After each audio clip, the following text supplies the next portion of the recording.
40 दिन के भीतर अपने आप को हिंदू सिद्ध करिए, और नहीं तो नकली हिंदू घोषित होने के लिए तैयार रहिए। ये हमारा कहना है। जिन ब्रह्मचारियों के ऊपर, जिन माताओं के ऊपर, जिन बंधुओं के ऊपर, जिन वृद्धों के ऊपर आपने लाठी बरसाई है, एक ही शर्त है कि माफी मांगिए, क्षमा याचना करिए। माने उत्तर प्रदेश में भैंस ज्यादा है 75% गाय से, और पूरे देश में गाय ज्यादा है। इसका मतलब क्या है? इसका मतलब ये है कि उत्तर प्रदेश में गायों की निरंतर हानि हो रही है, इसलिए उत्तर प्रदेश में भैंस बढ़ गई है और गाय कम हो गई है। और आप कहते हैं कि हम बफेलो मांस का व्यापार कर रहे हैं। बफेलो मांस का व्यापार अगर आप कर रहे होते तो उत्तर प्रदेश में भैंस कम होती, गाय क्यों कम होती?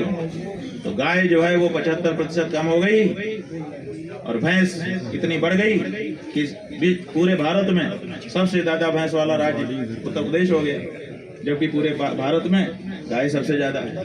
तो इससे भी पता चलता है, जो जनसंख्या का असंतुलन है उससे भी पता चलता है कि भैंस के मांस के नाम पर गौ मांस का निरंतर निर्यात आपकी सरकार में हो रहा है। आप सब जानते हैं, सब समझते हैं, उसके बाद भी कुर्सी के लोभ में राजनीति चमकाने के लिए यह महापाप आपके द्वारा निरंतर हो रहा है। इसलिए हमारी ये मांग है कि आप 40 दिन के भीतर गौ माता को राज्य माता घोषित करिए, और जो निर्यात हो रहा है गौ मांस का उसको तत्काल प्रभाव से बंद करिए। नहीं तो आपको 11 मार्च को आपके लखनऊ में समवेत महात्माओं के द्वारा छद्म हिंदू अहिंदू घोषित किया जाएगा।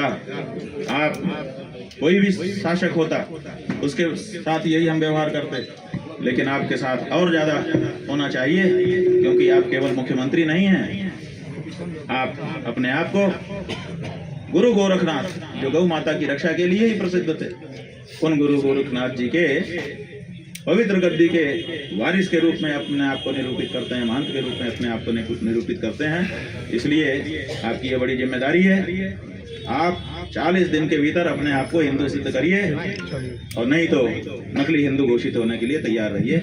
ये हमारा कहना है। नाम की बात तो अब फिर से मांग जब आएगा, फिर से हम लोग वहाँ जाएंगे तो शुरू होगी। अब तो सवाल ये है कि नकली हिंदुओं का पर्दाफाश किया जाना है। इस देश के जितने हिंदू हैं उनके साथ बहुत बड़ा छल हो रहा है, और वो छल करने वाला कोई दूसरा नहीं है, अपने आप को साधु, अपने आप को योगी, अपने आप को संत, अपने आप को भगवाधारी सिद्ध करने वाले व्यक्ति और उसकी पार्टी के द्वारा किया जा रहा है। इसलिए इसका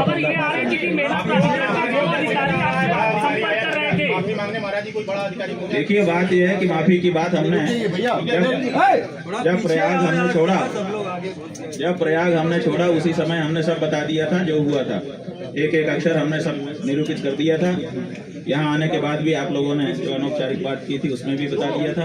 हम चाहते हैं क्या वो प्रकरण अगले माघ में ही उठाएं, नहीं तो हमारी गौ माता की रक्षा की जो मुहिम है उसमें बाधा आती है।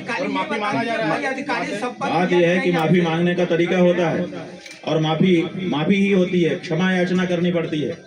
वो हमको लालच दे रहे थे कि आप ऐसे नहा लीजिए, आपकी उपल हम फूल बरसा देंगे, अगले सालों के लिए हम एसओपी बना देंगे, चारों शंकराचार्यों के लिए एसओपी बना देंगे। ये सब बातें उनकी तरफ से आई थी, तो हमने उसको नकार दिया।